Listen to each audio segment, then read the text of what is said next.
आणि यानंतर आपण दिवसभरात आतापर्यंत घडलेल्या महत्त्वाच्या 100 घडामोडींचा महाफास्ट आढावा घेऊयात।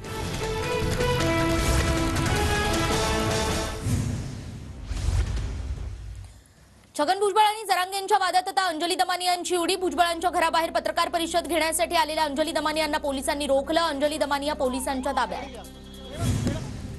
भुजबळांच्या नाशिकमधील गोविंदनगर फार्म हाऊसवर पोलिसांचा बंदोबस्त वाढवला। भुजबळांविरोधात मराठा समाज आक्रमक झाल्यानं कोणताही अनुचित प्रकार घडू नये यासाठी खबरदारी। भुजबळांना राजकीय महत्त्वाकांक्षा म्हणून त्यांच्याकडून जातीजातीत दंगली घडवण्याचा प्रयत्न। कितीही बोट फाडू द्या, शांतता राखण्याचा आमचा प्रयत्न। जरांगेंचं भुजबळांवर टीकास्त्र। कोणी काय बोलावं हा ज्याचा त्याचा प्रश्न। भुजबळांच्या वक्तव्यावर मला काहीही बोलायचं नाही। अंबडमधील ओबीसी एल्गार सभेनंतर विजय वडेट्टीवार यांचं वक्तव्य। मुख्यमंत्री आणि उपमुख्यमंत्र्यांनी भुजबळांच्या तोंडाला आवर घालावा, अन्यथा आमचा नाईलाज असेल। कोल्हापुरातील सभेतून मनोज जरांगेंचा इशारा। गृहमंत्र्यांकडे राज्यातील गोष्टींवर लक्ष द्यायला वेळ नाही। गृहमंत्री बाहेरील राज्यांच्या निवडणुकांमध्ये व्यस्त आहेत। खासदार संजय राऊतांचा फडणवीसांवर निशाणा। संभाजीराजे छत्रपतींनी छगन भुजबळांवर टीका करणं चुकीचं। आम्ही ठामपणे भुजबळांच्या वक्तव्याचं समर्थन करतो। संभाजीराजेंच्या टीकेवर बबनराव तायवाडे यांची प्रतिक्रिया। आदित्य ठाकरेंवर एनएम जोशी मार्ग पोलीस ठाण्यात गुन्हा दाखल। लोअर परळच्या पुलाचं बेकायदेशीरपणे उद्घाटन केल्याचा आरोप। सुनील शिंदे आणि सचिन अहिर यांच्यासह आणखीही काही जणांवर गुन्हा दाखल।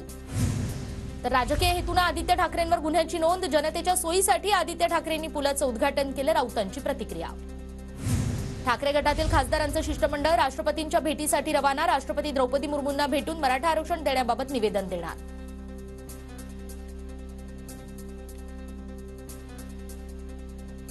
ठिकाणी राज ठाकरे यांनी हजेरी लावली आहे। तर आणखी काही महत्त्वाच्या घडामोडी। आरक्षणाचा कोटा वाढवण्याचा अधिकार राज्याला नाही। राष्ट्रपतींनी विशेष अधिवेशन बोलावून मराठा आरक्षणासाठी 50% कोटा वाढवावा, राऊतांची मागणी।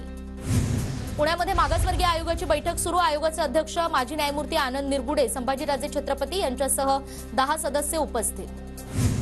ओबीसी महासंघाचे अध्यक्ष बबनराव तायवाडे, उपमुख्यमंत्री देवेंद्र फडणवीसांची भेट त्यांनी घेतली। हिवाळी अधिवेशनात ओबीसींच्या मुद्द्यावर चर्चा करण्याची मागणी। मनोज जरांगेंच्या आज सातारा, वाई आणि जावळीमध्ये सभा। पहिली सभा जावळी तालुक्यातील मेढा गावात होणार, तर जरांगे पाटील हे प्रतापगडावर भवानी मातेचं दर्शन घेणार। कराडमधील प्रीती संगमावर जरांगे पाटलांकडून यशवंतराव चव्हाण यांच्या समाधीस्थळाला अभिवादन। साताऱ्यात आज जरांगेंच्या 3 ठिकाणी सभा होणार। साताऱ्यामध्ये जरांगे पाटील जलमंदिर निवासस्थानी छत्रपती उदयनराजे यांचीही भेट घेणार, तर सुरुची निवासस्थानी शिवेंद्रराजे भोसले यांनाही भेटणार। सुरेश राऊतांचं हॉटेल जाळणार हे भुजबळांना कसं माहित होतं? बीडची जाळपोळ छगन भुजबळांनीच करायला लावली। मराठा समन्वयक योगेश केदार यांचे गंभीर आरोप। जरांगे पाटलांवर केलेल्या टीकेनंतर मंत्री छगन भुजबळांच्या विरोधात मराठा समाज आक्रमक।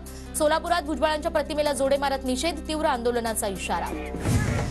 पुण्यातील इंदापूरमध्ये पुणे सोलापूर महामार्गावरील सरडेवाडी टोलवर धनगर समाजाचा रास्ता रोको। धनगर समाजाला एसटी प्रवर्गातून आरक्षण देण्याची मागणी। धनगर आरक्षणाच्या मुद्द्यावरून आज इंदापूर बंदची हाक।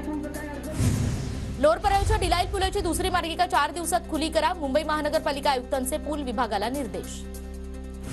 डिलाईल रोड ब्रिजवर ठाकरे गटाची बॅनरबाजी। पुलाच्या उद्घाटनासाठी मंत्र्यांना वेळ नाही। नागरिकांच्या जीवाशी खेळ सुरू, अशा आशयाचा बॅनरवर उल्लेख।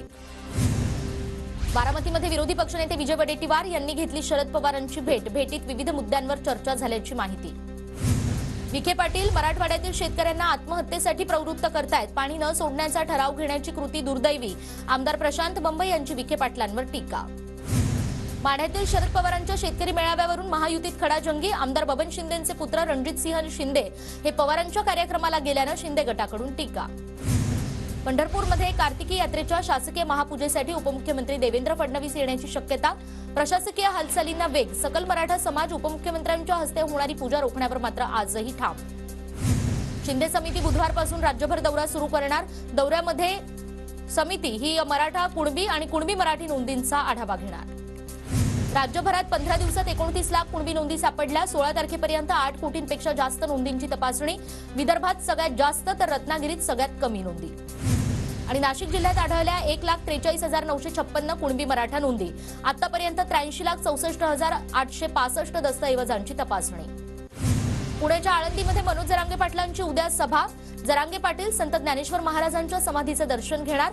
मराठा क्रांती मोर्चाकडून आळंदीमध्ये बैठक घेऊन नियोजन। संभाजीनगरमधील गंगापूरच्या गवळी शिवार गावात मराठा समाजाच्या साखळी उपोषणाचा बोर्ड अज्ञातांनी फाडला। बोर्ड फाडणाऱ्या अज्ञातांविरोधात गुन्हा दाखल.